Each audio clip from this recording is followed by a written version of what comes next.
Virat Kohli sir একবার হলেও ভাবছিল যে বড় মানুষ হওয়াটা সত্যই বড় পাপ।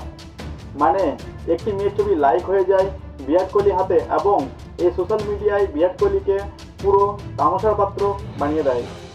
কেউ বলছে কোহলি স্যার ঠিক হন, কেউ বলছে আবার কোহলি স্যার নটি হচ্ছে। আর এই সব কিছুর পরে বিরাট কোহলিকে ছাপাই দিতে হয়।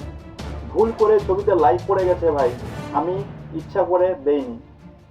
আর এখানে লোক শুরু হয়ে গেছে, তোমার অ্যালগোরিদমে তো 23 বছরের মেয়ে আসে, আপনি তো বুড়ো হয়ে গেছেন।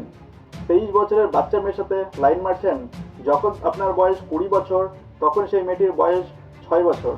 And I was like seriously. অনেক সময় বিরাট কোহলি ভুলে যায় যে সে বিরাট কোহলি।